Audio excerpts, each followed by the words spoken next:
Welcome to the Business of Esports podcast, where we explore the intersection of business and esports, the fastest growing entertainment phenomenon of this generation. Please welcome your hosts, Arda Okal, William Collis, and Paul Dawalibi. The Business of Esports podcast begins now. Hello, everyone, and welcome to another edition of the Business of Esports podcast. This is the podcast where we dive into the biggest stories in the business of esports. My name is Arda Okal. I am your traffic cop on this podcast, of course, joined by William Collis of Genji and Gamer Sensei, as well as Paul Dawalibi, venture capitalist, big enthusiast in the esports space, and soon to be investor in the esports space as well. Gentlemen, how are we doing? And why don't we start with give us a cool thing that happened to you this past week. William, let's start with you. Yeah, all right. I'll dive in here. So I'm doing very well. Always thrilled to be on another podcast with two of my favorite people in esports, if not the world. And cool thing happened to me this past week. Let me think about that. Well, a lot of good news about my businesses, but nothing I can share right now publicly. I will say in terms of gaming, I have won all of my placement games in Heroes of the Storm, which has never happened to me before. So I'm feeling like a living legend right now with my MOBA or multiplayer online battle arena expertise. Well done, William, and checks in the mail for the compliments. Paul, how about you? Cool stuff that happened this week. I'm just super amazed at the positive feedback on episode 1 of the podcast and looking forward to doing more of these and more frequently. And we've got a whole bunch of cool stuff in the works for listeners and for fans of esports. Yeah, that was crazy. People actually liked our first episode, which, I mean, I don't know. Tell that to my wife. I think she gets tired of my voice after 30 minutes. So. I'm not surprised at all. I think we did a fantastic job. I'm going to take the cocky route. You guys take the humble route. By the way, you can subscribe to this podcast on any podcatcher, iTunes, Stitcher, etc. You can find us on Twitter at Biz Esports as well.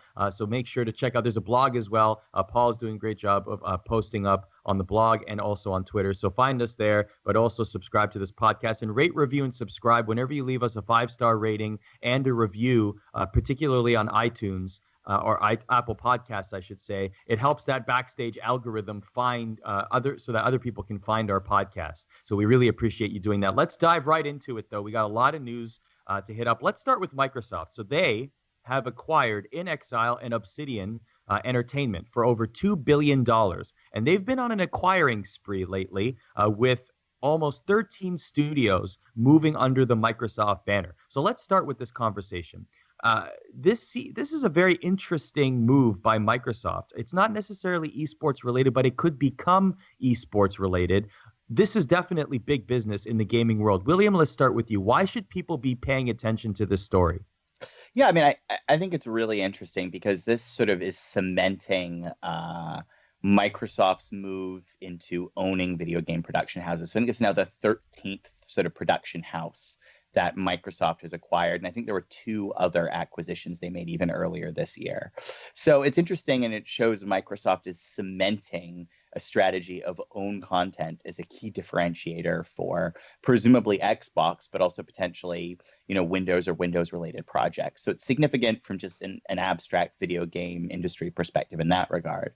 I think for esports, it's not directly impactful, but it's interesting. Both of these studios were really RPG heavy studios. They're kind of legendary legacy studios from the original days of Fallout and Black Isle. For those of you who don't know, the Fallout games have now become very, very popular, made by Bethesda Studios. But originally they were produced by a small team from, I think it was called Black Isle, that was sort of considered a gem developer in the early 90s. And the fact that Microsoft buys 2 of these guys, 2 RPG developers at the same time, shows a big push into the RPG space. And, one thing that's really missing, I would argue, in esports today is an esports RPG. There really is no game, that's taken sort of the RPG mentality. And by that, I mean leveling up, increased stats, sort of permanent gains, things like that, and brought that into a competitive gaming environment. So, well, it's not directly related. Who knows? And certainly with the heat on esports, anytime a publisher acquires a studio, you're looking to see if there could be a possible connection there. My view is that Microsoft's doing this purely as a reaction to the hotness of gaming generally in the marketplace. I think there are people at Microsoft going, how do we sell more Xboxes? How do we push gaming on Windows? And by being more vertically integrated, and we talked a little bit about vertical integration in episode 1 of the podcast and how that might benefit some of the big conglomerates. My view is Microsoft is really pushing for vertical integration here. And I see a future where they own obviously the gaming platform, so like Windows and Xbox, but they're producing the games, potentially tournaments and leagues, and it's a little bit of the Blizzard Activision model where they want to control the whole stack. My view is though that Microsoft here will likely fail. Their track record with producing original games under their umbrella is pretty poor. What was the last Microsoft esport? Probably Halo. Yeah, I mean, that's a good one, but it certainly has been relevant for about 12 years. So, they're not hot in the space right now. Certainly Forza didn't light any fires as an esport. Right. And every sort of game I think Microsoft has put their hands on directly. And the last example, at least that I played, was a game called Sea of Thieves, was, I believe, a total failure. So my view is this is a little bit of a knee-jerk reaction to just the hotness of the market, and my sense is they've overpaid. When you're putting billion-dollar numbers in front of game studios, even some of the best ones, I worry a little bit, but it remains to be seen how this pans out for Microsoft directly. You can always let us know what you think about these topics as well on Twitter @BizEsports, and find us on Twitter as well to further the conversation. Let's move along to our next topic. Fortnite, of course, set to become perhaps, if not the largest, one of the largest esport properties out there as it continues to gain momentum. This is a little bit of an interesting decision, though. Fortnite will be getting a physical game edition in November. It's going to be a $29.99 set. It's called Fortnite Deep Freeze Bundle, which is named after the winter-themed content that comes with it. So there's going to be a Frostbite outfit. There's going to be a glider, a pickaxe, back bling. It's basically this random physical bundle that is coming out. I just wonder, the first thing I think of is, I wonder if this is just an attempt to get parents to see the name Fortnite in a store like a Walmart or a Target and just pick it up for their kids just because it says Fortnite as they're shopping for the holiday season. Yeah, I think you almost hit the nail on the head there, Arda. I think what's going on here is, like, for people who don't know, game sales have become primarily digital. The mix right now, I think, is roughly 80% digital sales, 20% physical sales. It may even be more on the digital side now. I'm pretty sure the Fortnite box set, the holiday timing isn't accidental. Parents don't know how to give digital games to their kids. Very bluntly, I don't think most parents know how to gift on a Steam account or another games as software distribution service. I'm sure this is just about getting a retail box for grandma so that they can access that parental spend over the holidays. Digital gift is kind of a crappy Christmas present when you have nothing to open, nothing to unwrap. I totally agree that this is likely about just owning some mindshare and shelf space in the store. If they're really serious about this and we see this continue, though, and they really want to have a bigger retail presence, my view is it's definitely a mistake. The reality is even this younger Fortnite consumer knows how to borrow mom's credit card, and the moms are savvy enough, or the dads are savvy enough to realize how to buy these things for their kids. I've seen examples, though, where industries have gone backwards like this. I don't think that's the case here, but I've seen it. The Yellow Pages for years and years clung desperately to the paper book, even though they knew it was a failure and a failing industry and a failing business. I don't think that's the case here. I think it really is just about mindshare and owning some space in a retail store. But we'll see how it sells. I guess that will be the deciding factor of whether this makes sense for other publishers to take on. Now, for me, I know we had this a little bit later in the rundown, but it furthers this conversation very well. Blizzard in my opinion, is doing a great job with the supplemental merchandise for Overwatch.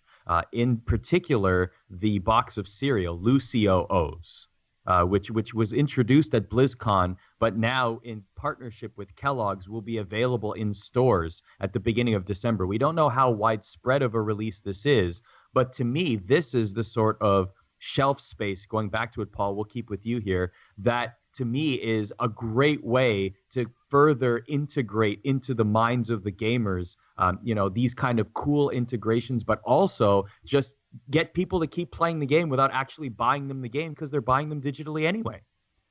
Arda, I was semi-disappointed we didn't get a better rendition of Lucio's voice in the reading of Lucio O's. I don't do impressions, Paul. Okay. Can you guys explain for our viewer? Because I'm not even sure I actually know. What is the in joke? Why is it Lucio O's? Because many cereals use O's in the name, like Cheerios. And so it's a play on that. His name ends in O. And so it's, instead of Cheerios, it's Lucy O's. And he has a emote in the game where it's like, I'm not going to do the impression, but it's something similar to that. So people who play Overwatch will understand the extra syllable at the end of the name. So like, that's why it's not called Lucio's, for example. That's basically why they added that break in the syllable there. And by the way, Lucio, this isn't the only Lucio related adjacent sort of merchandise / content that has come out. There was a whole Lucio album that dropped that you can download for free online, which is another, obviously he's like a music related character, a DJ related character in the game, but you can download a whole Lucio album. So it's like all things Lucio are suddenly coming out. Must be a lot of Lucio people really playing Lucio in the game, or Lucio main, as they say. Lucio is essentially, think of it as the modern version of Mickey Mouse. Blizzard has this tremendously valuable property, tremendously valuable IP in this character. And I think they're doing a fantastic job of finding different ways to monetize that intellectual property, that character. Anything that pushes esports further into the mainstream, like cereal, like retail space, all of those things benefit not only Blizzard in this case, but I think esports and gaming as a whole. Yeah, just jumping into that, I think this is a perfect example of a meaningful tie-in, and a well-executed tie-in between a gaming IP and, X gaming infrastructure. This is how it needs to be done. I mean, the soundtrack, the Lucio soundtrack it's phenomenal. I mean, to Arda's point, it's, that's his character. He's a DJ. It makes perfect sense. It's a natural, organic extension. At the same time, it moves Overwatch and that gaming brand into music. The cereal, it's obviously a little bit of a joke, but it is, I think Disneyfication is actually the perfect word to use there. Paul, as you said, this is helping Overwatch skew younger. It's getting it on the breakfast tables. It's both something fans of the character would love, but it's also something, mom might pick up as, for their 11-year-old kid, because they know that he likes Overwatch or she likes Overwatch. So I think we're later on the podcast, we're going to talk about in more detail, I think, good examples of esports marketing. But I think one of the most important things is it has to be very organic. It has to be very tied back to the essence of the brands, and these Lucio extensions just feel spot on to me. All right, let's move on to our go ahead, Paul. No, I was just going to say, this is what's most exciting for esports as an industry, in my opinion. It's not just the growth of the esport itself, right? Because that's going to happen. Bigger audiences, bigger dollars, more of them. You're just going to get growth sort of organically there. But I think what's really exciting is how these properties, these esports, become massive phenomenons in their own right. You start getting cereal, and to me, it's not crazy to think, why not have an Overwatch theme park? They've got a level that's a theme park in the game. Why not? Yeah, Blizzard World, yeah. And so it seems so natural that these extensions are going to happen for esports, and the growth there, I think, is going to be potentially even more exciting than the organic growth just in terms of audience and dollars. Well, I think we're going to get Super Nintendo Land or something similar, like a Nintendo-related physical theme park at some point. I believe. So we're getting that sort of gamer connection. But in terms of physical esports locations, you really have to look no further than the esports arena, which brings us to our next story, because we may be seeing a lot more of the esports arena brand as they have partnered with Walmart to have physical presence in Walmart stores. Now, let's explain what Esports Arena is. My first introduction to Esports Arena as a brand, it's a physical complex that houses esports tournaments and streamers. The most popular one, at least in North America, is in Las Vegas. That is inside the Luxor Hotel. It is basically a small-scale arena dedicated solely to esports and esports competitions. We had the NHL Gaming Championship Finals there last June, and I know that there are several tournaments that happen. In fact, the managers were saying they typically do tournaments on a weekly basis. But now, Paul, starting with you here, we are going to see this brand in Walmart stores. Basically, people, according to the literature that's out there right now, will be able to go to Walmart and not just buy equipment or buy merchandise. They'll be able to stream at Walmart, sit down and stream, or host tournaments at Walmart. And I guess this begs the question, why Esports Arena and Walmart partnering like this, and why Walmart of all places? Walmart, I think, is realizing what we are and what many inside the industry are, which is this is a valuable customer to go after. Walmart definitely appeals to the mainstream, but I think they realize a lot of their customers are gamers, and even people who are not Walmart customers are potential new customers because of these kinds of partnerships. The esports customer, the gaming customer, has money to spend, and the numbers back that up. They have quite a bit of disposable income. They earn quite a bit more money than the average. And Walmart realizes this and wants to go after it. I think what's interesting about Walmart's approach is it wasn't just one thing. We mentioned Esports Arena, but Walmart actually very recently, I think like in the last week, announced a line of gaming PCs that they were going to sell inside of Walmart under the Overpowered brand, OP brand. So they're trying to speak the language, they're selling the hardware, and by the way, you can come to Walmart to play and stream and do all these kinds of cool things. To me, their approach is not only fascinating, but I think it's going to prove to be one of those cases that they're doing it right. Now, the PCs may not be the best and the tournaments may not have the biggest audience, but I think what they're doing and how they're approaching it, not so much just kind of a knee-jerk, hey, let's try this. They're really diving in deep. I think that's going to pay off for them.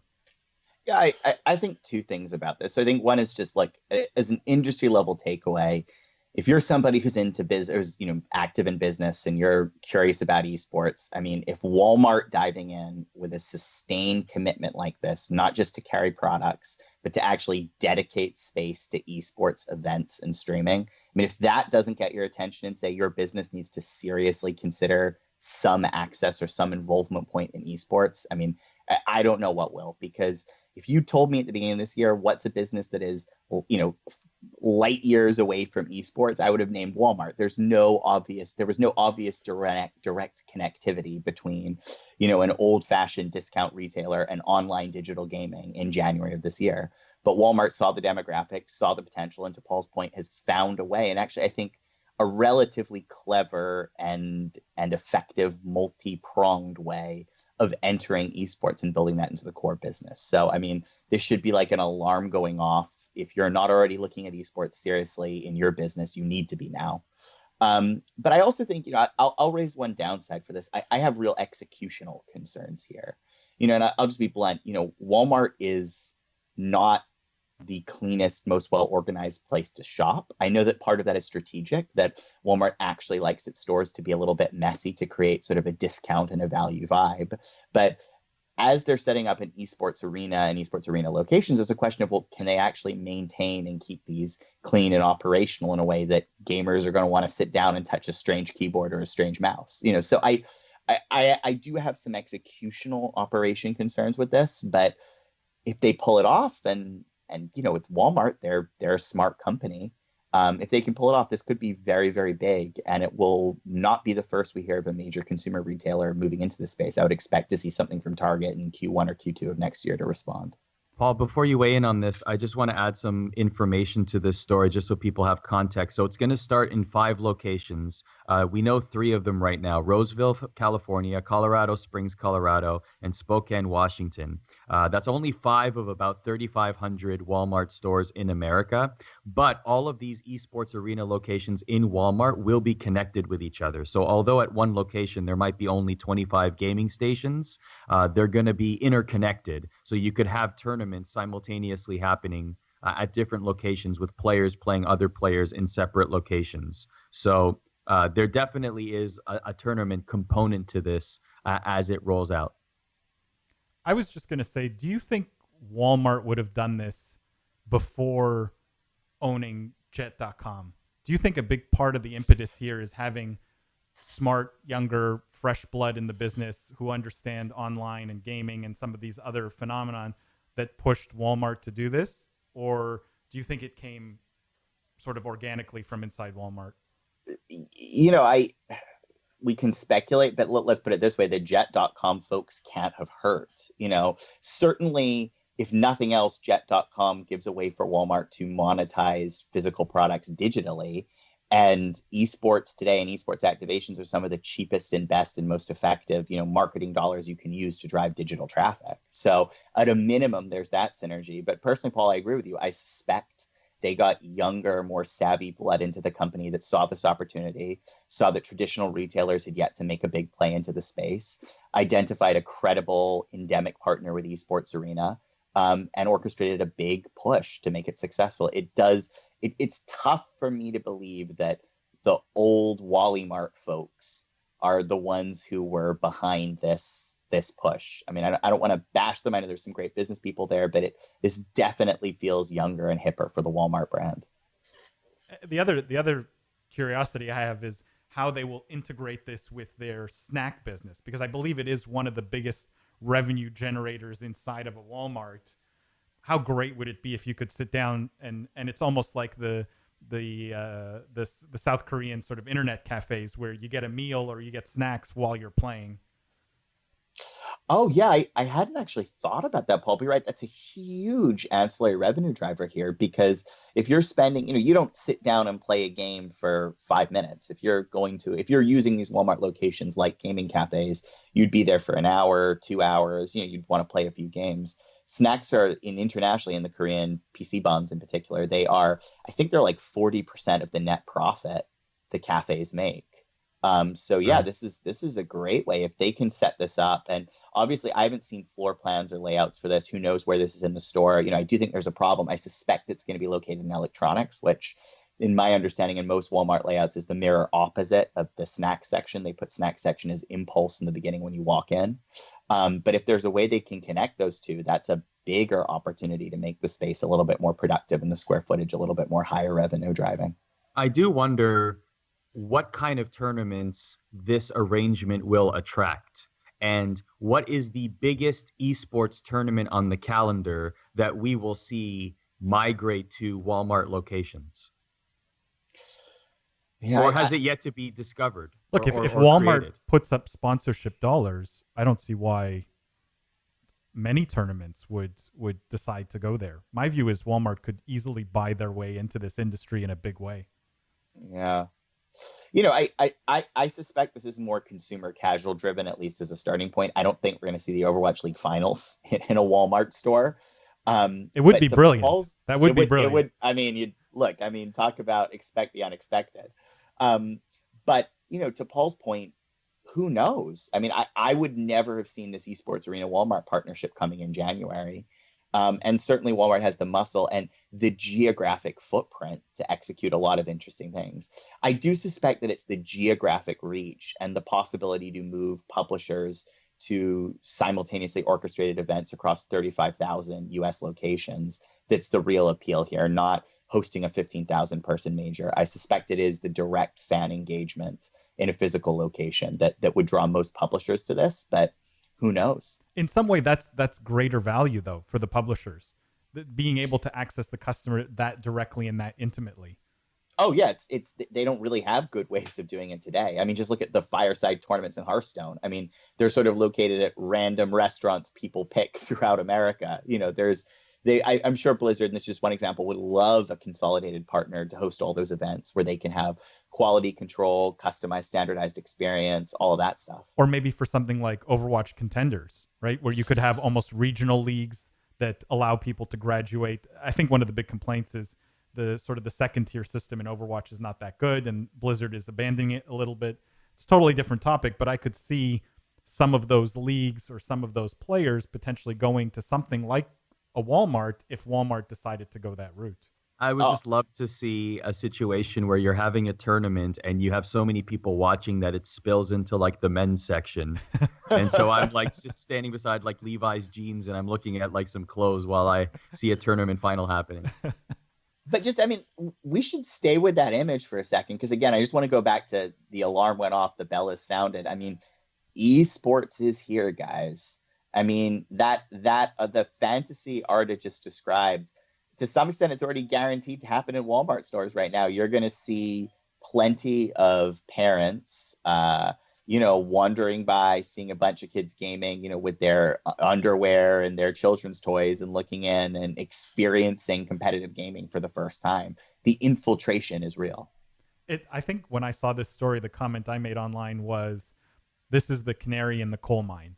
If Walmart's getting into it, other brands should be aware, should know about it, or should be worried.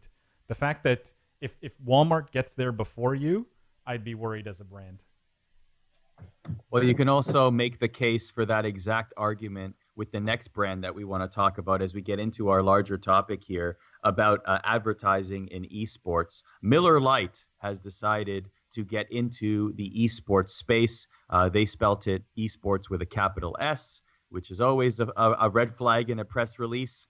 But notwithstanding that, Miller Lite, giant company, beer brand, when the beer brands are coming to a space that it is essentially puncturing that mainstream current. So what do we make of Miller Lite's introduction? Here's a little bit of information. So Miller Lite says they're going to take a methodical approach to entering the space. They're going to partner with gaming influencers and live streamers by sending the Miller Lite swag. It's also custom Miller Lite branded products that give a nod to esports culture, custom posters, coolers, a wooden Miller Lite Stein, Miller Lite branded mini refrigerators designed to fit on gamers' desks. So this all sounds very introductory right now, but this seems like just dipping a toe in the water before they jump into the deep end, does it not? Yeah, I don't know. I think the Miller Lite introduction, if Walmart is an example of, and I don't know if Walmart did it the best way, but it doesn't feel like the wrong way, right? If Walmart's a way of doing a pretty good job of marrying esports with your brand, I would just give Miller Lite, I'll be honest, an F. You know what I mean? First of all, they're late to market. Budweiser has been here for a while with very trending, clever esports ads or, interstitial ads in Twitch. The fact that their press release, to your point, doesn't even spell esports correctly, and there is a style guide for it now, and they did spell it wrong. That's sad. That never makes you look hip or in. Certainly doesn't make you look knowledgeable about the space. And the fact that, look, what are they launching?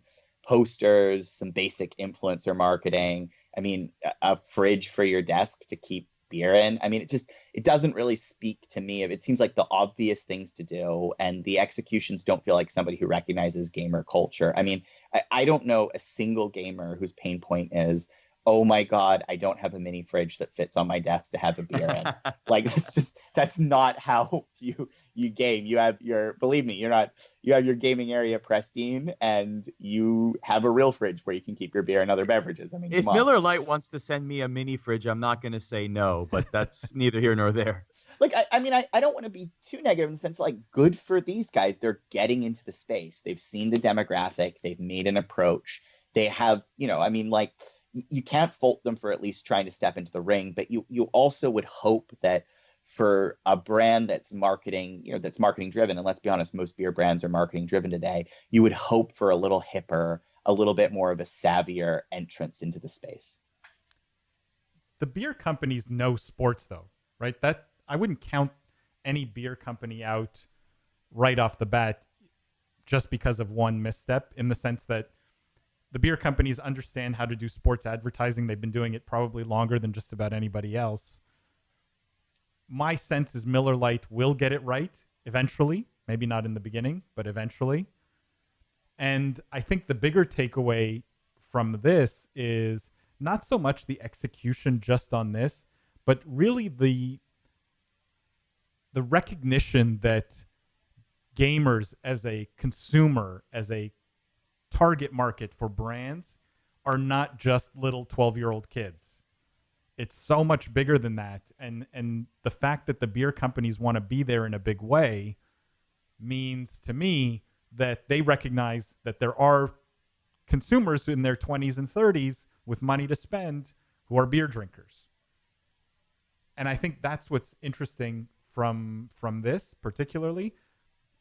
The big question I have, and it's a hypothetical one, is what will we see first? Will we see a Super Bowl ad for a game, or will we see a sports related brand or ad during Overwatch League Grand Finals? Like, what's more likely to happen first?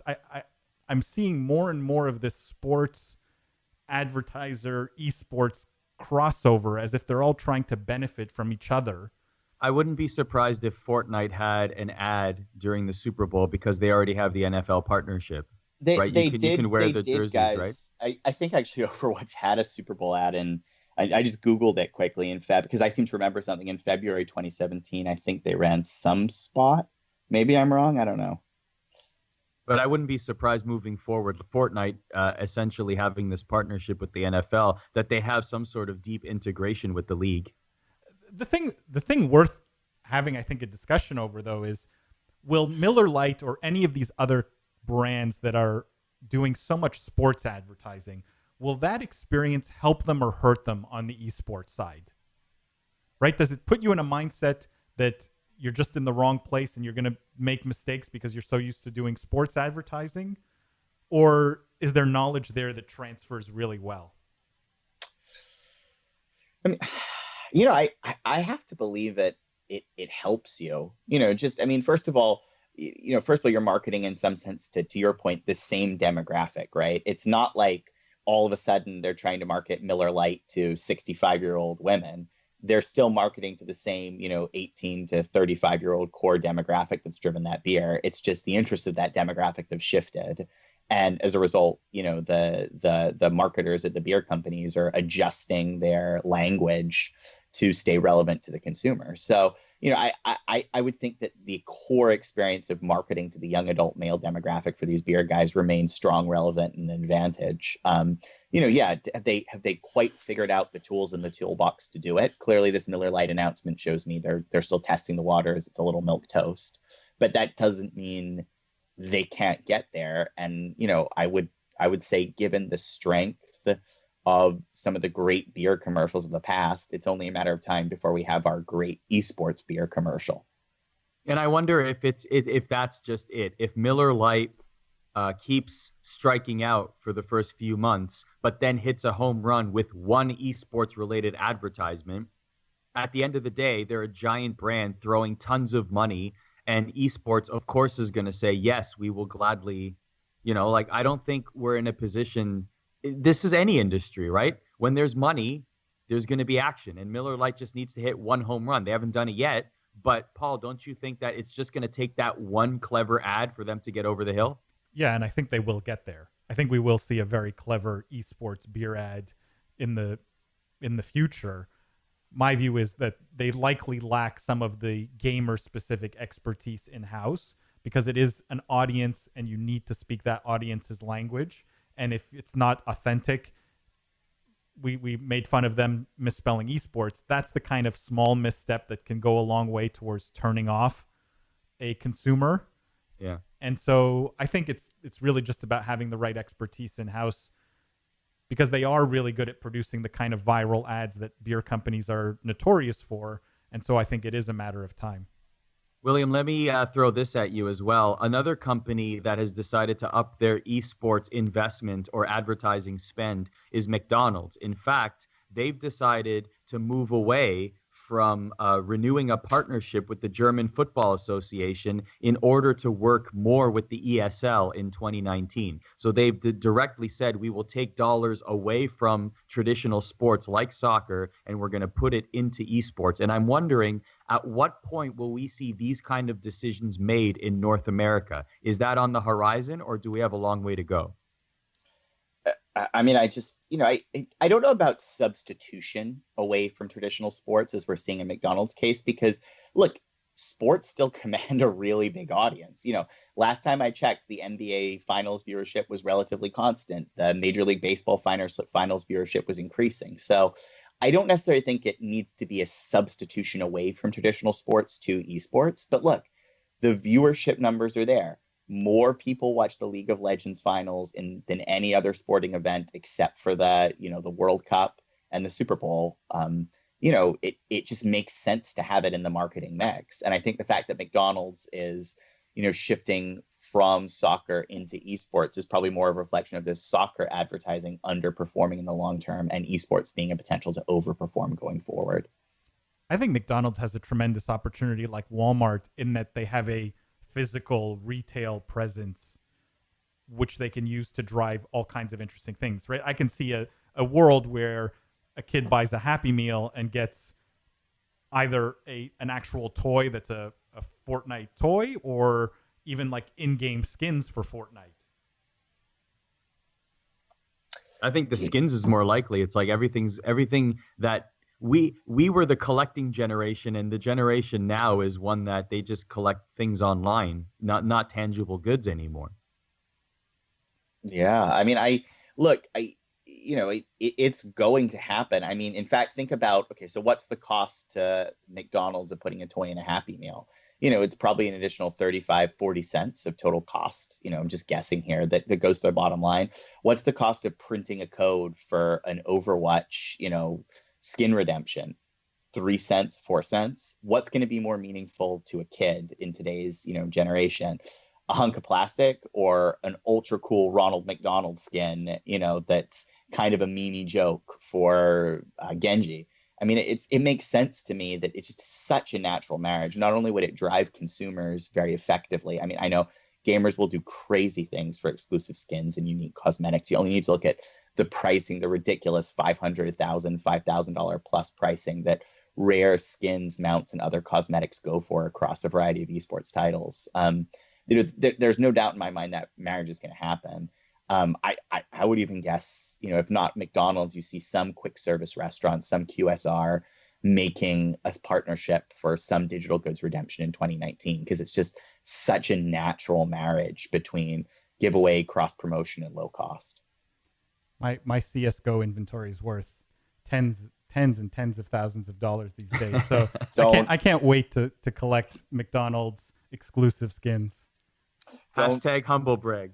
Yeah, don't even ask me. Literally, like my retirement plan. If only there was a way to liquidate my digital cosmetic goods.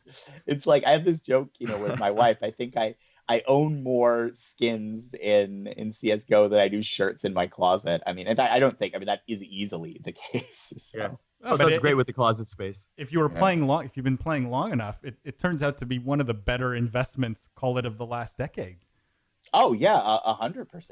I mean, again, for people who don't know, these digital skins are essentially just they're not gameplay enhancing. They're really just alternate color palettes or alternate costumes for characters, guns, or equipment in these games. And because there's such a strong affinity and strong engagement from the players, people are willing to pay hundreds or thousands of dollars for the rarest versions or the most prestigious versions of these cosmetic enhancements. I mean, it sounds crazy, but in the real world, we're willing to pay tons of extra markup for a Gucci bag versus a regular Macy's handbag. It's sort of the digital equivalent of that. Speaking of value, let's end the podcast on this.